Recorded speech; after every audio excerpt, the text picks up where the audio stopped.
Bienvenidos a Vértice Internacional, soy Rina Musali y me da muchísimo gusto saludarlos. El día de hoy les presentamos un programa de análisis sobre el primer año de Michel Temer en Brasil, el presidente que tomó posesión de su cargo el pasado 31 de agosto del 2016 y que ya cumple un año en el poder. El presidente que llegó después de la destitución de Dilma Rousseff. El día de hoy vamos a analizar el drama político en Brasil, las claves del ruedo electoral en el 2018, así como los dilemas que presenta la política exterior brasileña. Soy Rina Musali y les pido que me acompañen.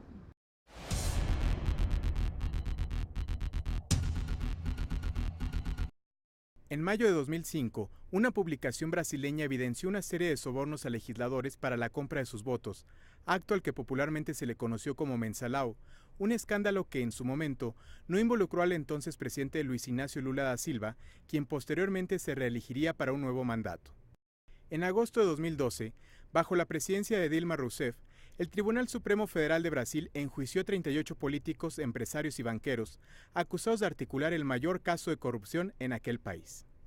En octubre de 2014, Rousseff obtuvo en segunda vuelta la reelección presidencial, recrudeciéndose en Brasil una profunda crisis política y económica debido a la caída en las inversiones de la iniciativa privada y el consecuente desempleo.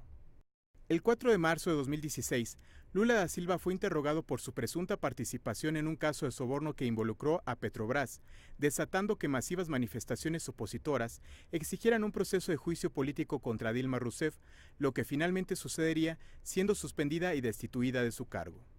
En su lugar asumió el poder el entonces vicepresidente Michel Temer, cuya administración, a pesar de sacar adelante una reforma laboral, ha tenido una baja popularidad al enfrentar acusaciones por corrupción, lavado de activos y asociación criminal, sumado a que no ha logrado resolver la crisis económica del país, en donde persiste un alto precio de la canasta básica de consumo. Luego de que la Cámara de Diputados de Brasil rechazara el 2 de agosto de 2017 la denuncia por un caso de soborno, un segundo cargo provocaría otra votación, forzando a los legisladores a decidir si continúan apoyando al presidente a un año de que se realicen elecciones. El presidente Michel Temer, quien niega haber cometido alguna acción ilegal, ha anunciado que diseñará una estrategia para mantener unida la base aliada en el Congreso, con vistas a aprobar pronto más reformas económicas para lograr fortalecer su desgastado gobierno. Brasil es un país continente, es una potencia latinoamericana con claros intereses geopolíticos en un mundo multipolar. Este posicionamiento internacional que ha conseguido en los últimos años se ha visto enturbiado por la crisis política, económica e institucional que ha ayudado a comprometer la imagen internacional de Brasil en el mundo. Golpeada por la patología de la corrupción, por la desaceleración económica de China, por la caída en los precios internacionales de las materias primas y las intrigas que se propinan en la élite política porque se hacen negocios desde la alta esfera del poder, es que se ha descalabrado este posicionamiento internacional de Brasil junto con esta presidencia de debilidad por parte de Michel Temer. En Brasil viven tiempos muy tristes por diversas razones, pero con algunas notas de esperanza que ya vamos a señalar. En principio, los factores que tú mencionas, ciertas restricciones de carácter internacional en materia de comercio, en particular el gran demandante de materias primas y de alimentos que es China, afectó tanto a Brasil como a Argentina. Algún problemas de crecimiento, la economía brasileña apenas está repuntando en tasas de crecimiento que son de risa comparándolas con las de hace 4 o 5 años, estuvo con tasas negativas, ahora está tratando de llegar al 1% del crecimiento del Producto Bruto Interno. Esto en un marco político que no podemos obviar. Recordemos que Brasil está gobernada por un mandante, por un presidente ilegítimo, producto de un golpe de Estado jurídico parlamentario que desplazó, hace un año exactamente en estas fechas, en agosto de 2016, desplazó a la presidenta Dilma Rousseff. Además de la legitimidad, las cuestiones políticas, está la crisis económica cada vez más fuerte y eso se vinculan esas dos crisis, obviamente, ¿no? Porque sin legitimidad y sin seguridad política e incluso jurídica en el país actualmente, ¿no? Se va agravando la situación económica. Es una situación bastante inestable. ¿ya? Porque hay un descontento social muy extendido por las políticas de ajuste del presidente Temer. En segundo lugar, creo que las reformas neoliberales que está implementando son sumamente duras y el tema está pues que en un contexto de descontento social aplicar políticas de ajuste y reformas que rehacen totalmente las relaciones laborales, el rol del Estado como agente económico, etcétera, en un contexto de descontento social, pues puede ser bastante riesgoso. En tercer lugar, las instituciones políticas están sumamente deslegitimadas y desprestigiadas, a tal extremo que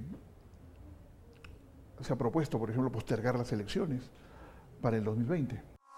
El tema de la corrupción en Brasil, que no es nuevo y que no es exclusivo de Brasil, sino creo que de todos los países de la región, pero la forma en la que ha salido a la luz pública, sin duda ha generado una crisis mayúscula que se suma a la crisis económica que de por sí ya enfrentaba el país desde 2014, pero sí ha generado, digamos, una crisis de desconfianza en la sociedad hacia los políticos en general y que realmente ha arrasado parejo, pues, porque no ha habido político que no se salve, no ha habido prácticamente todos los partidos de oposición y del gobierno han aparecido involucrados en escándalos de corrupción graves, digamos.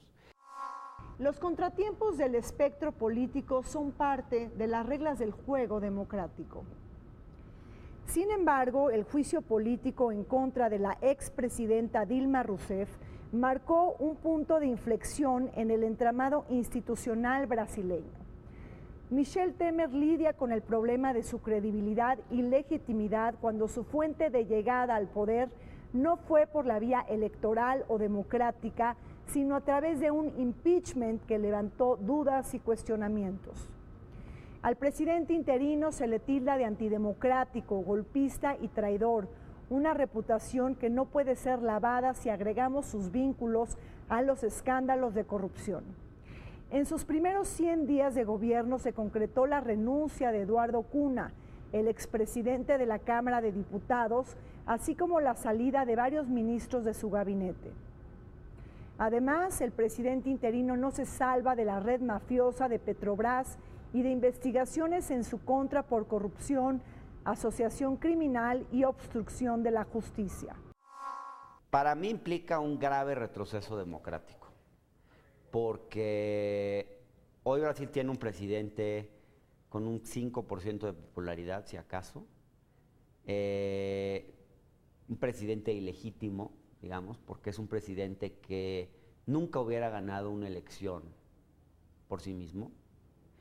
Es un presidente que no solo no hubiera ganado una elección por sí mismo, sino que además está impulsando un programa de gobierno que no ganó en las urnas, claramente, que incluso perdió en las urnas, que fue rechazado por la mayoría de los brasileños en 2014, porque además sus aliados con los que gobierna, Brasil es un sistema, digamos, presidencial, pero funciona en la práctica con características de un parlamentarismo. Entonces, para formar un gobierno se deben incluir cuadros de todos los partidos políticos y muchos de los cuadros con los que gobierna Temer, de sus ministros, son figuras que en 2014 se opusieron a Dilma Rousseff, es decir, él gobierna con los que perdieron la elección anterior.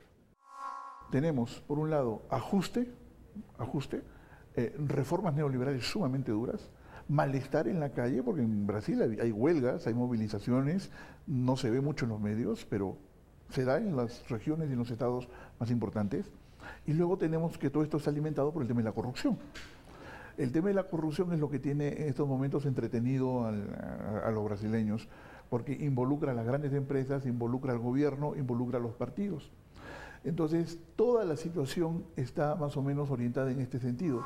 Pareciera que Brasil necesita un nuevo pacto social, un proceso constituyente y un relevo de la clase política, ¿no? Pareciera que por ahí está apuntando el proceso. Sin embargo, los principales actores de la política y quienes definen esto no van por esa ruta, más bien van por la ruta de la lucha entre poderes, de la lucha por el poder, ¿no?, a nivel de los partidos, ¿no? Y donde está muy claramente identificado, que es Lula, candidato del PT, más toda la izquierda brasileña, y por otro lado los que van a ser los candidatos, digámoslo así, de los que están promoviendo este ajuste económico, que vendría a ser principalmente los partidos aliados a Michel Temer, ¿no? Pese a que el Congreso desechó una indagatoria que pudiera llevar a un juicio político a Michel Temer, su base parlamentaria, aunque viva, se sigue erosionando. 4 partidos políticos que suman 66 diputados de los 513 abandonaron al presidente no electo tras conocerse sus vínculos con la trama de corrupción. La frágil y endeble presidencia de Temer también se sustenta en índices muy bajos de popularidad, un apoyo máximo del 7% de los brasileños, junto con el malestar económico que cala a la sociedad. Según el Instituto Brasileño de Geografía y Estadística, el PIB de la mayor economía latinoamericana se contrajo 3.6% en 2016, después de haber retrocedido casi el 4% en 2015. Se trata de la peor crisis económica de la historia, así lo señaló Enrique Mireyes, el ministro de Hacienda. Al caer la demanda global por el tema de la recesión que se implantó en el mundo, esto coincidió con el enorme gasto que hizo Brasil por el tema de las Olimpiadas. Entonces, hay un problema de déficit, hay un problema de acceso a recursos que se entroncaron en la última etapa del gobierno de Rousseff. Esa situación no ha mejorado. El Producto Bruto brasileño se cayó como 5 puntos, no hay visos en este año de que vaya a recuperarse, y por eso han comenzado con las privatizaciones. Las privatizaciones implican cierto ingreso de capitales frescos, y de hecho, cuando hace apenas 2 días el presidente Temer ha anunciado la privatización del principal complejo hidroeléctrico y la principal empresa eléctrica de Brasil, una de las más grandes de Sudamérica, por no decir la más grande, ¿no? Entonces esto ha generado un cierto expectativa en los mercados relacionados a la electricidad, y aparentemente llegarán por allí algunas inversiones, ¿no? En total son 40 empresas públicas que piensa privatizar el presidente Temer. Este señor lo que ha tratado de hacer de manera desesperada y como exponente del gran capital brasileño es jugársela por el control de algunas variables macroeconómicas como inflación, paridad cambiaria, impuestos, etcétera, recaudación impositiva y comercio exterior, que es donde ha tenido las mayores adversidades, con el propósito de generar una opción, una alternativa conservadora para el año que viene.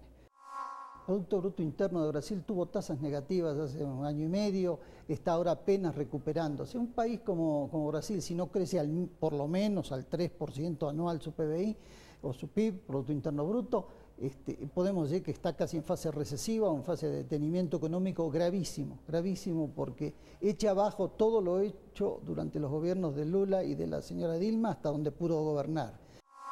En 2014 Brasil entra en una gran crisis económica, ya inicia la recesión, ya desde antes de la elección de Dilma Rousseff, Brasil ya había entrado en una recesión.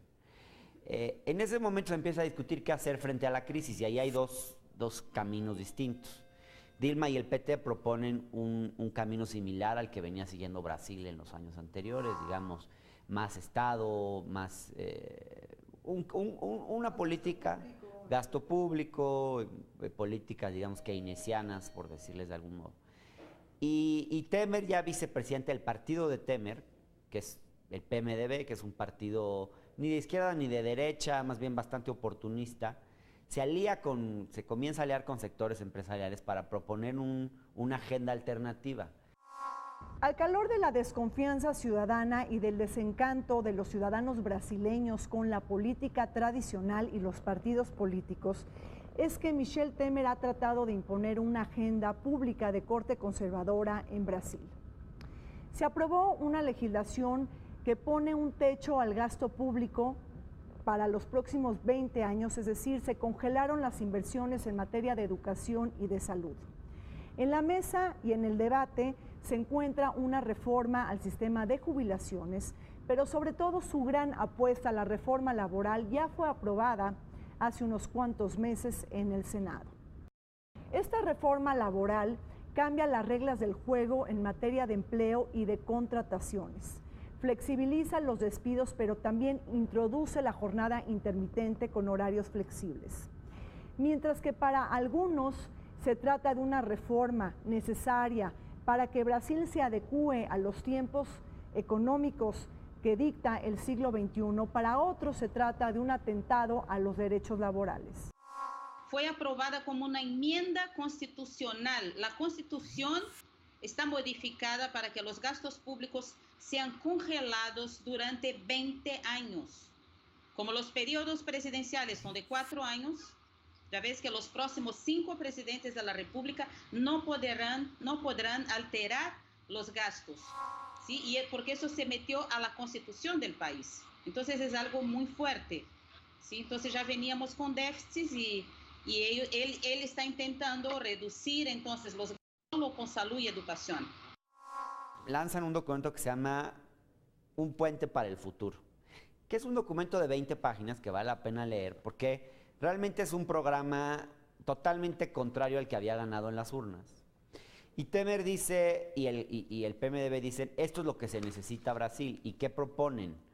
Proponen limitarlo el gasto público, establecer un techo al gasto público a través de una fórmula que impide que los gastos crezcan más allá de lo que crezca la economía y la inflación. Una meta de inflación del 4,5% que se ha cumplido. Una política de desarrollo centrada en la iniciativa privada. O sea, es claramente quieren poner a la iniciativa privada en un papel mucho más protagónico. No que no tuvieran un papel, pero sí, digamos, cambiar básicamente menos Estado y más mercado. Mayor apertura comercial y una reforma en el área laboral. Por ejemplo, se establece que la jornada laboral puede ser hasta de 12 horas si así lo convienen el patrón y el trabajador. Y así varios de los elementos de esta reforma son sumamente regresivos, implican un retroceso en un país además con sindicatos muy fuertes y han generado un gran rechazo social. Entonces lo que están haciendo es subir el número de horas que deben trabajar los empleados y los trabajadores brasileños y ampliar el tiempo de despido de tal manera que se va a trabajar más tiempo para poder mantener la pensión cuando se jubilen. Entonces, ese tiempo ¿de dónde va a salir? Va a salir pues el tiempo que los trabajadores y sus familias utilizan o gozan para actividades recreativas, para las actividades comunes y corrientes de la familia brasileña. Es una reforma laboral que golpea el tiempo de uso familiar. Por eso es que ha generado también tanta controversia, ¿no? En segundo lugar, el tema gravísimo y durísimo de las pensiones. Mire, lo que pasa es que el tema de las pensiones en Brasil es un tema... Brasil contaba con una política de pensiones sumamente atractiva que viene desde la época de Getúlio Vargas, de la época de Kubitschek. La dictadura militar, para mantener el orden social, mantuvo algunas de esas políticas, ¿no? Pero ya en el gobierno de Lula, en su primer gobierno, se produjo un ajuste con las pensiones. Tocar educación, salud, sistema previsional y relaciones obrero-patronales o reforma laboral, como le querramos llamar, es pegar en el espinazo, exactamente en la columna vertebral de lo que fue el proyecto popular de Lula y de Dilma. Lo que está haciendo la derecha brasileña con Monigote como presidente, un presidente que digo, hay que reiterarlo hasta el cansancio, es un presidente ilegítimo de facto, es precisamente ir desarticulando todas las políticas sociales que habían impulsado los gobiernos del PT. Flexibilizar la relación laboral no es más que desproteger la mano de obra, facilitar el sistema de contrataciones y despidos, en particular los de despidos, dejar caer las indemnizaciones por baja laboral cuando una empresa se deshace de parte de la plantilla de personal. El tema previsional también es muy grave. Recordemos que hay sectores amplios de la población que no tienen opción a medicina privada ni a ningún tipo de protección privada. Y quitarle recursos a salud pública y a la educación pública también es como cerrar el ingreso al sistema educativo de millones de brasileños que por razones obvias, como son los ingresos familiares, no tienen otra posibilidad que acudir a la instancia gubernamental o pública de las instituciones, tanto educativas como las de salud.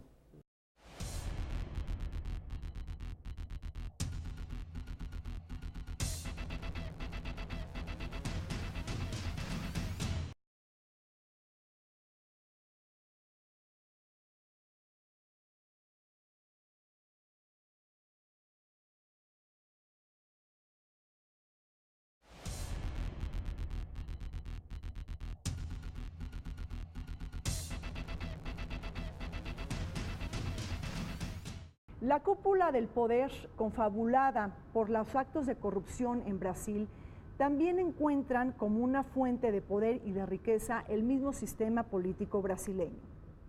Y es que en tiempos electorales los candidatos articulan una serie de acuerdos con grandes empresas a cambio de recibir dádivas y gratificaciones políticas y económicas al tiempo de comprar simpatías en el Congreso para formar mayorías, que es una divisa clave de la gobernanza. Es muy sintomático lo que ha sucedido con Odebrecht, la empresa constructora de Brasil que ha financiado campañas políticas en Brasil, pero también en varios países de América Latina. Y es que las cifras no mienten, el 40% de los legisladores están siendo investigados en materia de corrupción. Un panorama insólito para el país más grande y poblado de América Latina. Hay pocos países en América Latina con un sistema de justicia independiente. Quizás Perú sea uno, Brasil es otro.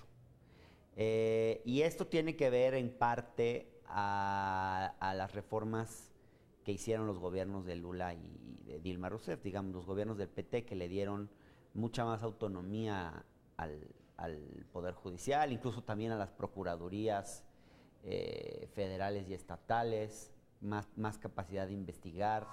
Hoy el Procurador General de la República en Brasil es nombrado por un colegio, digamos, de fiscales, no es una decisión del presidente de la República nada más. Se somete una terna y luego el legislativo decide. Digamos, estas reformas han permitido que el caso, digamos, de Lavallato y el escándalo de Odebrecht salgan públicamente como han salido, que caigan decenas de políticos y empresarios también, que eso me parece interesante. Y bueno, hoy está Marcelo Odebrecht, el dueño de la constructora más grande de América Latina y una de las más grandes del mundo, está preso. Y gracias a un mecanismo llamado de delaciones premiadas, esta es una figura que lo que implica es que quien está preso puede negociar una reducción de su condena si da información. En el caso brasileño comenzó bien el proceso. Jueces y fiscales, el caso Mensajao, Lavajato y Odebrecht, ¿no? Para limpiar. ¿Qué ha ocurrido? Pues que el caso Odebrecht ya escapó de las manos de los fiscales, porque está en manos de un acuerdo entre Marcelo Odebrecht y las autoridades norteamericanas. El caso del Mensajao ya fue sentenciado y el caso Lavajato es, en estos momentos, la piedra de toque, ¿no? Es el caso que ha ido, conforme se avanzan las investigaciones, políticos aliados al presidente Michel Temer, cada uno va cayendo. E incluso el propio presidente Temer está y ha sido procesado, pero bueno, él goza de la inmunidad, pero está en todos los testimonios que apuntan para la solución de este caso. Esta élite se apropió de esos sistemas, incluso del judiciario, y todo se desvirtuó. Entonces están arrestando a los productivos, a los sectores productivos. Y lo que se discute es lo siguiente: si hay corrupción en determinadas empresas, hay que eliminar la corrupción y demisionar a los corruptores, a las personas que ejercieron la corrupción. Pero eso no quiere decir que la empresa sea corrupta y tenga que ser destruida, ¿no? Hay que castigar a los elementos que cometieron esos crímenes. En ese sentido, Temer no ha sabido ni siquiera cumplir con los objetivos básicos para los cuales las grandes corporaciones, no solo las mediáticas como la cadena Globo, otras, las corporaciones industriales y financieras, Odebrecht, pensemos que Odebrecht ha salpicado por aquí también, muy cerca de donde estamos, esas grandes corporaciones que se la jugaron con él en un golpe de Estado jurídico parlamentario para desplazar a una mandataria constitucional como Dilma, poner un presidente de facto con la intención de estabilizar variables macroeconómicas, recortar muchas conquistas populares, no está bien, no marchan bien las cosas y no sabemos hasta dónde puede aguantar Temer o el mismo bloque dominante, el mismo bloque conservador que lo puso, busque un recambio antes de que el proceso electoral se acelere, en aras de ofrecer una figura de perfil neoliberal más potable que este presidente con intención de disputar la presidencia de la República el próximo año. La trama de la corrupción alcanza a las figuras más prominentes del embrollado panorama político brasileño. No solo se inscribe en la trama de corrupción la presidencia de Michel Temer, sino de Luis Ignacio Lula da Silva, el expresidente más querido de Brasil, quien ha sido condenado a 9 años y medio de cárcel por corrupción. Una condena que lo pudiera sacar del juego político en el 2018. Serán suspendidos sus derechos políticos y se revocará la posibilidad de que vuelva a regresar al poder. Hoy el expresidente más respetado de América Latina, quien sacó a más de 40 millones de pobres, duplicó la clase media y se despidió del Palacio de Planalto con más del 80% de popularidad, se encuentra en el banquillo de los acusados. La sentencia contra Lula tiene que ser ratificada porque la ha impugnado. Mientras no sea confirmada, Lula puede ser candidato. Pero ya el partido de Temer ha propuesto una prórroga, lo cual sería ilegal, ¿no? Ilegítimo. Sin embargo, parece que esa es la posición que está adoptando el gobierno. Va a endurecerse, ¿no? En el sentido de mano dura con el malestar social, y si consiguen esta prórroga, obviamente va a tener que enfrentar un descontento internacional muy fuerte, un reclamo muy fuerte, porque imagínense, Brasil es el país, uno de los que más presiona al gobierno de Maduro en Venezuela, y sin embargo internamente el partido gobernante está proponiendo una ilegal reforma constitucional para prolongar el mandato de Temer. El candidato que perdió las elecciones, Aécio Neves, ya hay grabaciones presentadas por el empresario de ganado de Brasil, en que él grabó a Michel Temer y grabó a Aécio Neves, ¿no? Diciendo que mandaron las maletas de dinero, que entrega gracias por los 2 millones que entregaste a mi hermana, yo voy a mandar a mi primo para recibir porque él después lo matamos antes de que nos vaya a denunciar. Cosas gravísimas. Salió en la tele, las grabaciones de la Policía Federal autorizadas por la justicia. Si bien es cierto que Lula y gente cercana a Lula es acusada de escándalos de corrupción, no necesariamente los casos de los que se acusa a Lula tienen la misma magnitud incluso que otros casos de corrupción que involucran a figuras de la oposición o al propio presidente Temer. Con cierta insistencia se han ventilado casos que involucran a determinados políticos y generalmente son los políticos de izquierda. La condena del juez Sergio Moro debe ser, Lula apeló y debe ser ratificada por una segunda instancia. Honestamente no sé qué es lo que va a pasar. Lo que sí creo es que sí han logrado, digamos, con una prensa muy...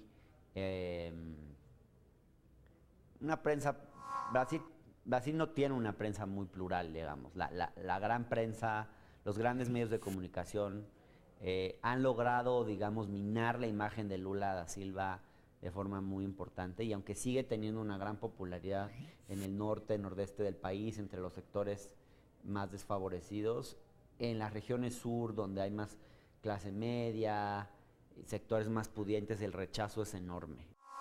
¿Qué vemos aquí? Una confluencia de poderes fácticos medios. En el caso de Brasil, la cadena Globo pone y saca mandatarios cuando quiere y pone y saca legisladores cuando quiere. Y la corrupción, la putrefacción del Poder Judicial. Lo estamos viendo también en Argentina. La persecución a la exmandataria Cristina Kirchner tiene dos pilares fundamentales: los grandes corporativos mediáticos, La Nación y Clarín, y el Poder Judicial. Recordemos, por otro lado, que el cargo que se le está haciendo al exmandatario Lula tiene que ver con la propiedad de un departamento que ya se comprobó que es absolutamente legítimo y que no hubo ninguna regularidad en la adquisición del mismo, cuando se pensó que era resultado de un pago de favores por obra pública. Falso. Sin embargo, la clase que lo sustituyó, la dirigencia política que sustituyó al PT, en particular a Dilma, que fue destituida en agosto del año pasado, resulta que está implicadísima hasta el cuello en negociados de todo tipo.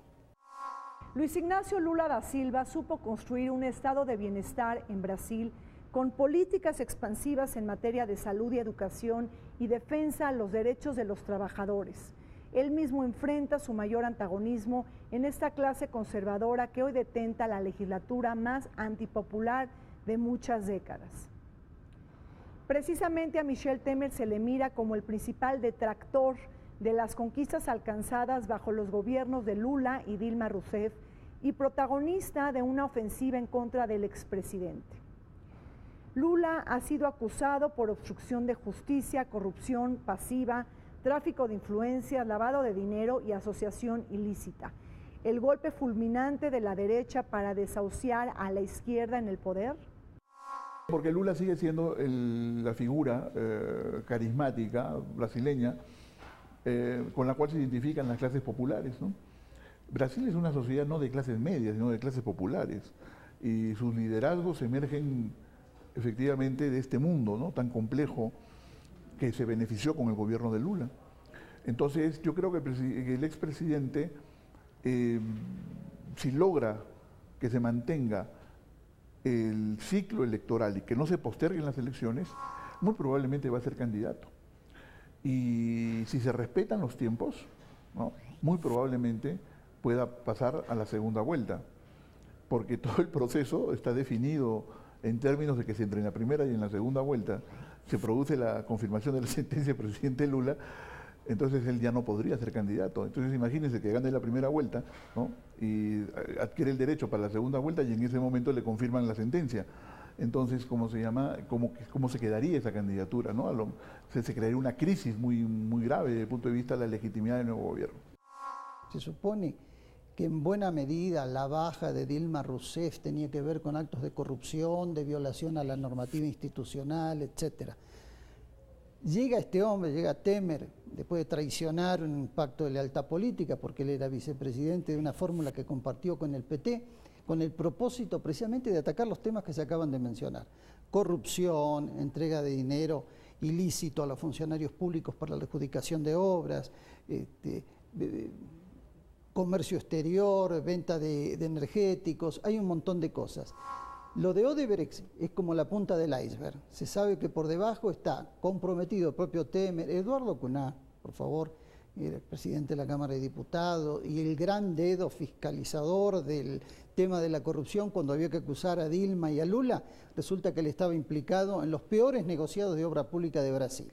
Lo de Odebrecht, como digo, ha servido para sincerar a Brasil, parece que por lo que estamos viendo, también a otros países del continente.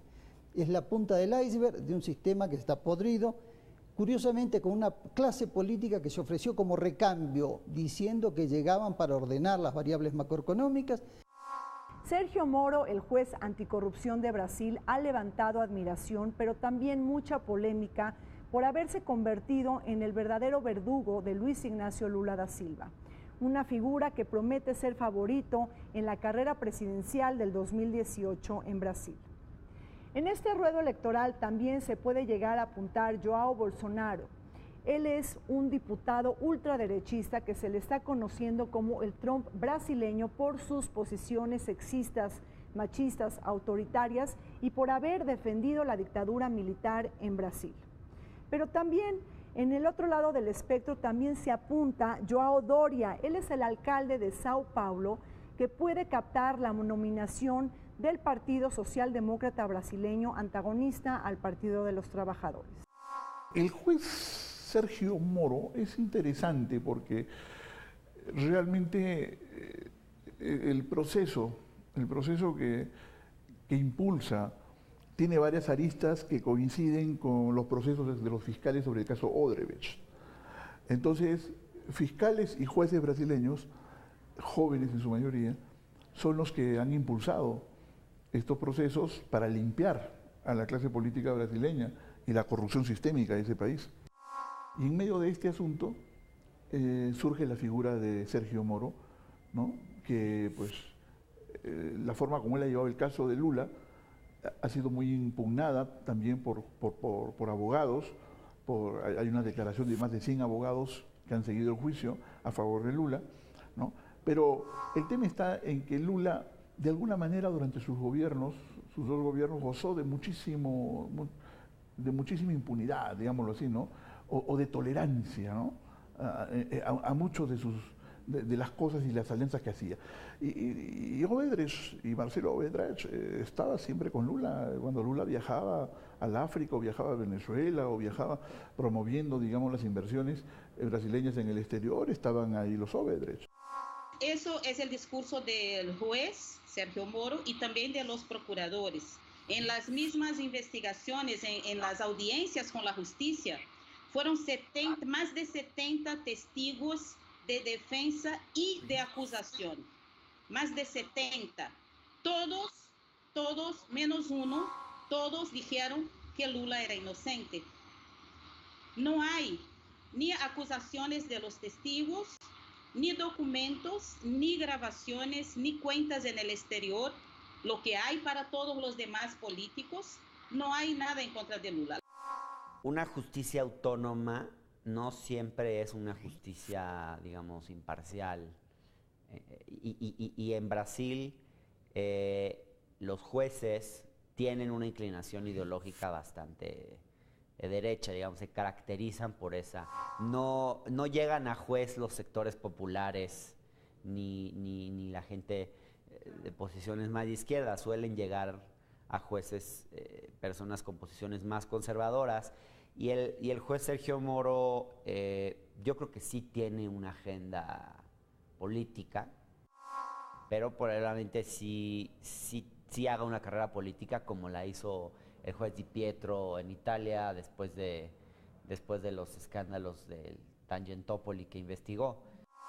Jair Bolsonaro es una figura populista, retrógrada, de derecha, de extrema derecha, que cuando fue la destitución de Dilma Rousseff en la Cámara, cuando le tocó el hablar, celebró a los torturadores, a las personas que torturaron a Dilma Rousseff. Imagínense ustedes las implicaciones que tiene esto. Bueno, Jair es, digamos, un síntoma de lo que puede ocurrir cuando la clase política queda desacreditada de esa forma, digamos, y cuando la ciudadanía pierde credibilidad total en los políticos, pues buscan figuras así como Donald Trump en Estados Unidos y Jair Bolsonaro en Brasil. Ahora, yo tengo más fe todavía, tengo cierta fe en el pueblo brasileño y creo que finalmente las mayorías van a rechazar a una figura como esta. Hay una construcción mediática, de algo entendemos de eso en México, porque hemos tenido algunos ejemplos muy cercanos, de un candidato, de una opción conservadora que la gente pueda votar. ¿En qué fincan esto?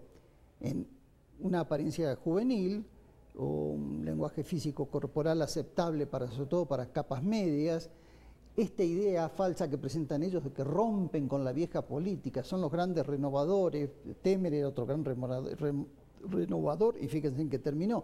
Como que no tenemos que ver, dicen ellos, con la vieja clase política, nosotros somos algo nuevo, somos la verdadera opción para Brasil. Se van a llevar una sorpresa por más candidatos maquillados que presenten, por más productos burbujeantes como Coca-Cola que ellos quieran mostrar. La política suele ser más difícil que eso.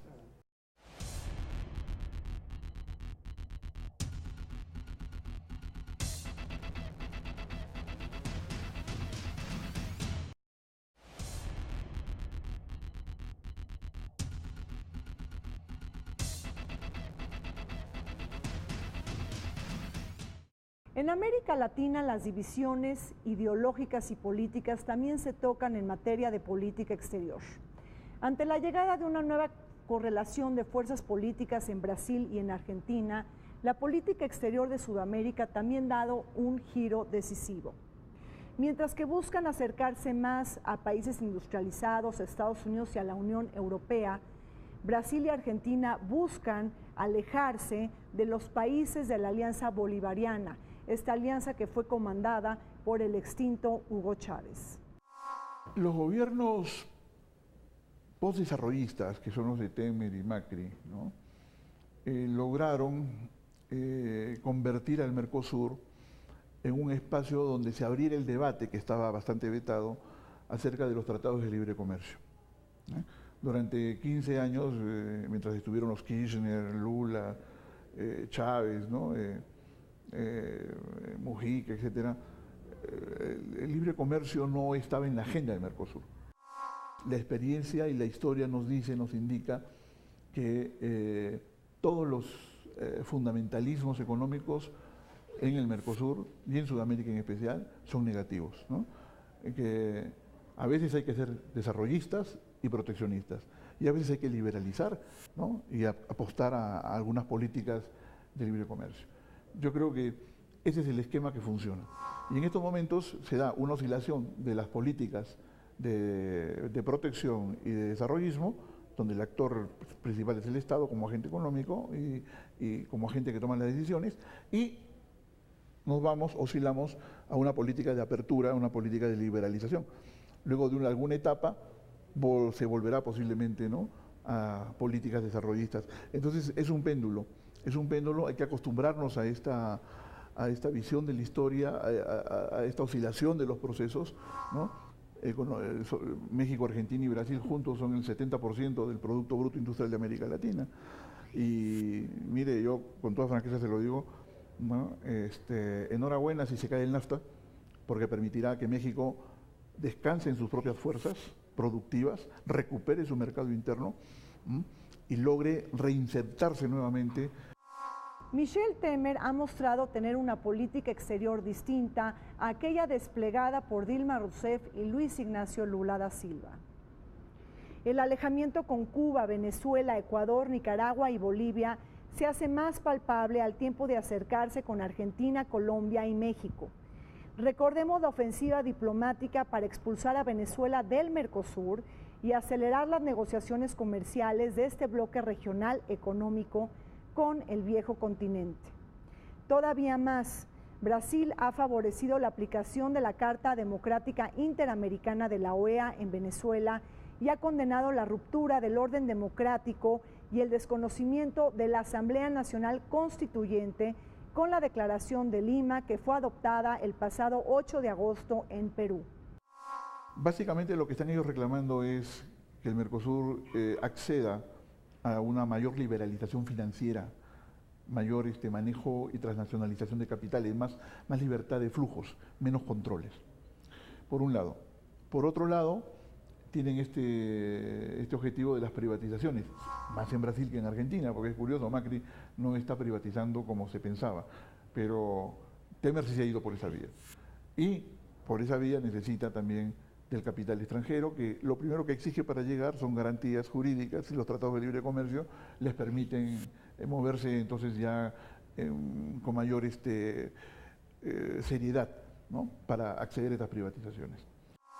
Este experimento de integración económica regional que no ha dado grandes resultados por su ADN más proteccionista. Bajo la presidencia brasileña del Mercosur, se buscan acelerar las negociaciones extracontinentales, no solo con la Unión Europea, sino con Canadá, sus socios asiáticos, y favorecer el proceso de convergencia con la Alianza del Pacífico. En este renglón destaca el rubro de la defensa y promoción de los derechos humanos y de la democracia.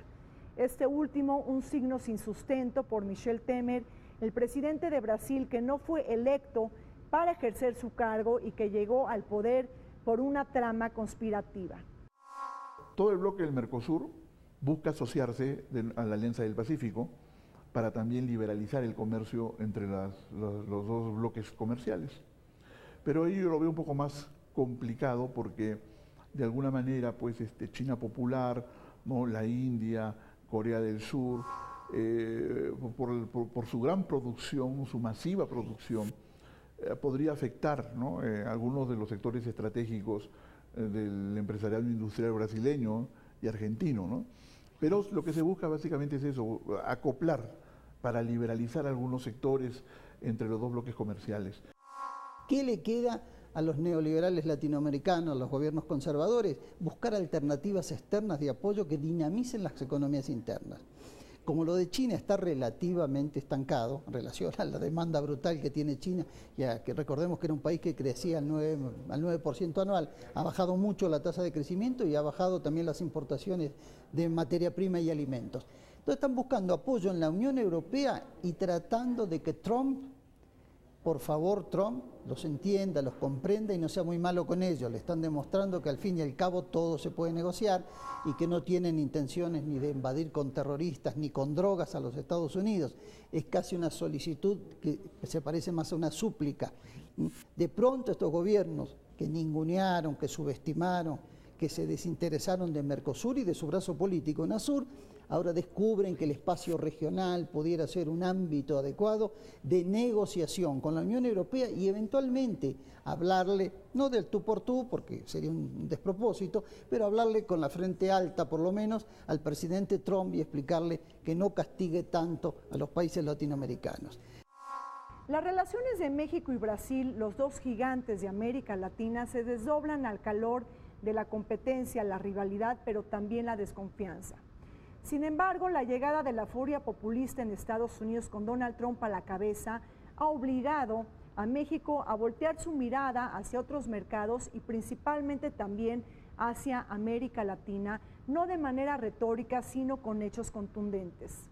Llama mucho la atención que con esta retórica antimexicana en Estados Unidos y en el marco de la renegociación del Telecán, México se haya acercado a Brasil y Argentina para depender menos de la importación de granos de Estados Unidos. Precisamente en el 2017, México ha dejado de ser el primer mercado de las exportaciones de maíz estadounidense. Sí, se da el fenómeno en el cual el NAFTA se cae o el sector automotriz dentro del NAFTA sale del acuerdo, porque esa es la obsesión de Trump y sus negociadores, ¿no?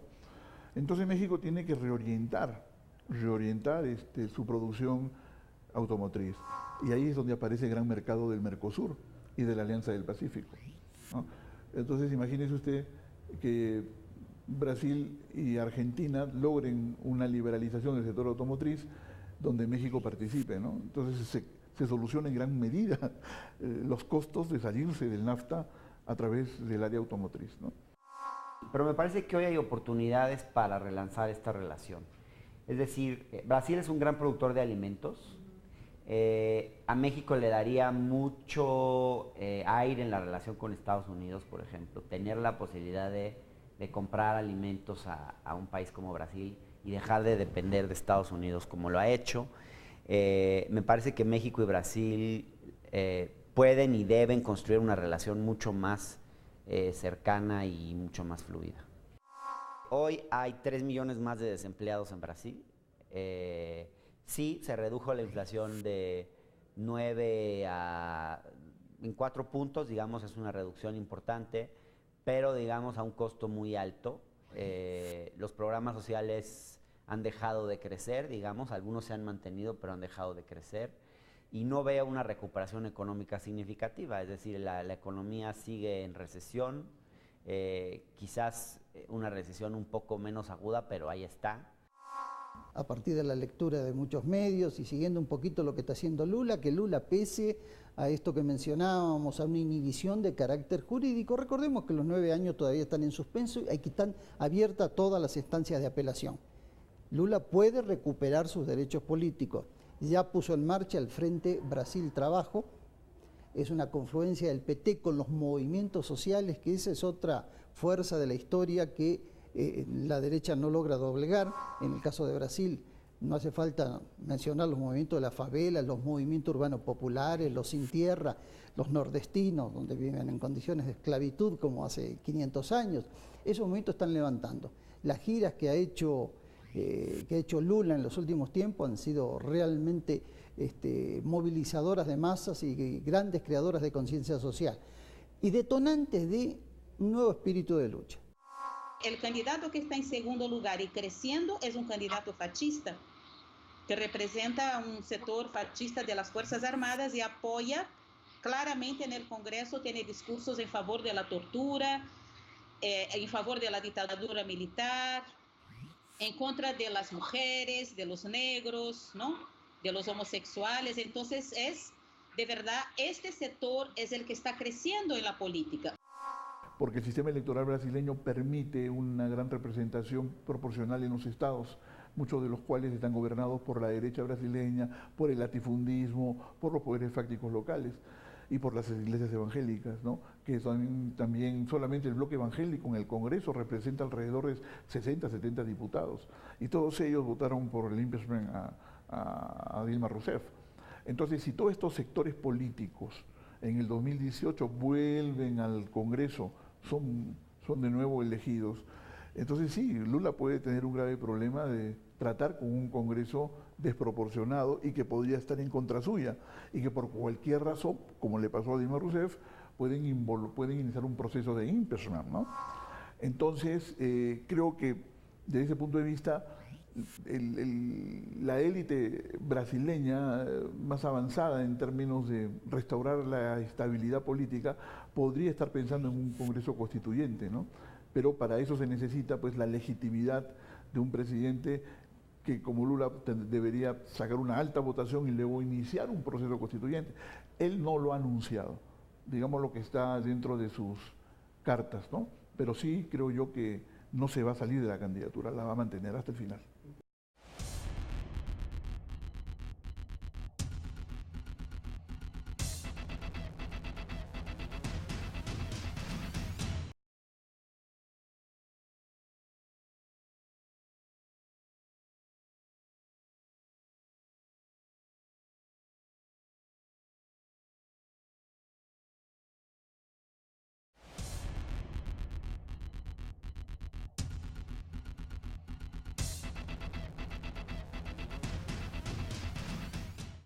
Veamos el comentario de Federico Lamont en materia de migración y fronteras. El Centro Internacional de Investigaciones de la Migración para América Latina, de la CEPAL, hace una investigación respecto al caso Brasil.